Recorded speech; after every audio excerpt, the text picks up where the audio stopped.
Don't look up. The voice from the top bunk if you're watching this alone and it's 3 in the morning. Don't answer your phone. And whatever you do, don't look up. I thought I was alone in the dark until someone answered me. Nada. Whisper. Not a dream. A real voice. Calm. Close. Coming from directly above my head. That room always felt heavier at night. Not darker, just heavier. Like the air itself didn't want to move. Like silence had weight. My sister and I had shared that room for years. It was narrow, with a single window facing the street and a wooden bunk bed pressed against the wall. She slept on the top bunk. I slept below. That was our routine. Lights off, curtains half drawn. The low hum of distant traffic. Nothing strange ever happened there. At least, not until that night. Back then, I was obsessed with an anime called Black Butler. I watched it constantly, replayed episodes, and knew the lines by heart. Demons, contracts, hidden rules under ordinary life. One symbol stuck with me more than anything else, a pentagram. It felt like a design, not something dangerous, just art. I set it as my phone wallpaper without thinking twice. Just pixels on a screen. Or so I believed. That night, I placed my phone beside my pillow like always, screen down.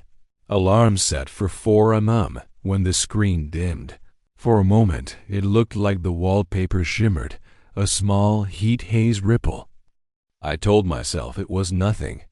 My sister climbed onto the top bunk. The wood creaked softly under her weight. Did you set your alarm? She asked lazily. Yeah, I said, already half asleep. Darkness settled. Sleep came quickly, but it wasn't deep. It felt thin, like I was floating just beneath the surface. Then the alarm rang. Sharp, loud, too close. I groaned and reached for my phone without opening my eyes. My fingers brushed the sheet, the pillow, the edge of the mattress. Nothing. Confused, I searched again. The alarm kept blaring. My head throbbed. Where's my phone? I whispered. No answer. I tried again, louder. From above, my sister replied, in an annoyed, sleepy voice. I don't know. The ringing seemed to come from above me. Stop messing around, I said. I can hear it up there. Silence, then movement. The bunk creaked softly. Okay, she said. I found it, here. I opened my eyes just a little. My vision was blurry. An arm stretched down from the top bunk, holding my phone. Something about it felt wrong, but sleep dulled my fear. The fingers were too long, too thin. The nails were sharp and pointed, catching the faint blue light from the screen. I didn't react. I took the phone. The alarm stopped instantly. Silence rushed back into the room. I glanced at the screen.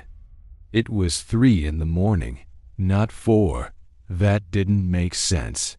My alarm was never set for 3, but exhaustion won. I turned the phone off and rolled onto my side. Morning came with sunlight and birds. Normal sounds, safe sounds. Why didn't you stop my alarm? I asked my sister. You had my phone, right? She looked confused. What are you talking about? I never woke up. I didn't talk to you. My chest tightened. Cold ran through my body. Then who was I talking to? Who gave me my phone? The memory of the fingers returned, the nails. And one simple fact, my sister bites her nails down to the quick. Those hands weren't hers. That night, we both slept on the bottom bunk. I deleted the wallpaper immediately. But one question stayed with me, crouched right behind my eyes.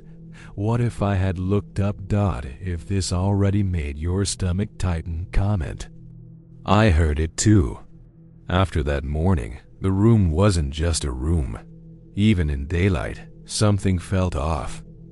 The air felt stale, like it remembered something we didn't want to acknowledge. My sister stopped climbing into the top bunk entirely. We dragged blankets onto the floor and slept side by side like children afraid of the dark. I tried to rationalize it away, dream, confusion, a trick of sleep. But one detail wouldn't let go. The hands I saw that night were not hers. Days passed. Then weeks. Nothing happened. Slowly, fear loosened its grip. One evening, while my sister was out, I decided to sleep in the bottom bunk again to face it. I lay there staring at the wooden slats above me. The room had the faint smell of damp wood. Thin, pale shadows stretched in lines across the ceiling. I focused on my breathing. Nothing was there. Just wood. Just darkness. Then the bunk creaked. I froze. The house was empty. Hello? I called out, my voice small. No answer. The creaking came again, slower this time. Like weight shifting. Like something adjusting itself closer to me. My heart pounded. I sat up and pressed my back against the wall. Stop, I whispered. Silence. Then I heard it. Breathing. Slow. Close. Coming from directly above my head. Something scratched against the wood. Long, slow, deliberate scratches. Then a voice spoke softly. You didn't look up last time. I ran. Out of the room. Out of the house. When my sister returned, I told her everything. She listened without interrupting.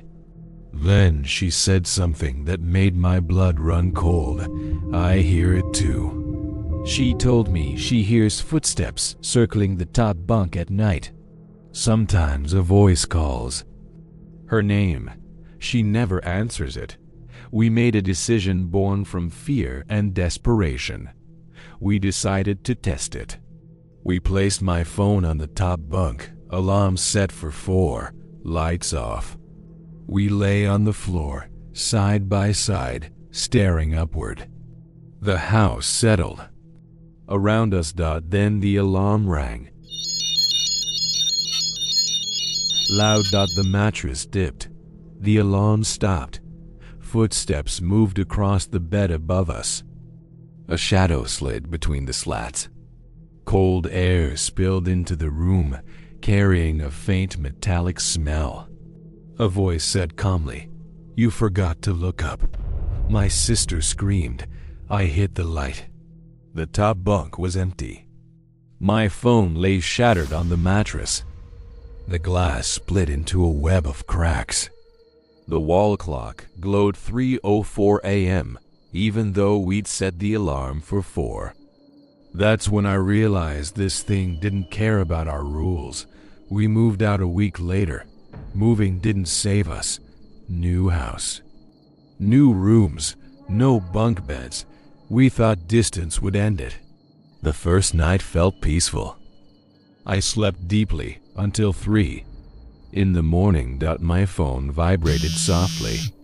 One message from an unknown sender. You changed rooms. My hand shook as I typed. Who is this? The reply came instantly. You didn't look up. My sister showed me her phone. Same message. Same time. That's when we understood. It wasn't tied to the room. It was tied to us. We changed phones, numbers, apps. We erased everything. For months. Nothing happened. Life returned to something like normal. Then one night I woke to breathing above my head. There was nothing there, but the breathing continued. "I'm not afraid of you," I whispered. "I know," a voice replied. The light shut off. Pressure pressed into the mattress beside my head as if someone had settled down next to me. A whisper brushed my ear. "You never looked up," I screamed. The lights returned. My phone lay on my chest. The wallpaper had changed. It showed my ceiling with something dark pressed against it from the other side, like a face inches away with only a thin layer between us. We sought help, doctors, therapists. They said stress. One night my sister said, "I think it wants us to acknowledge it." Later I heard her screaming. She stood in her room, staring at the ceiling. It asked nicely. She whispered. The ceiling creaked. A shadow spread. I dragged her out and slammed the door. In the hall, that faint metallic smell rolled over us and then thinned to nothing. We left that night. New city, new lives. We never talk about it, but sometimes late, I feel it waiting. Because it knows something. Something I still haven't done. If you're watching this alone and it's 3 in the morning, don't answer your phone. And whatever you do, don't look up.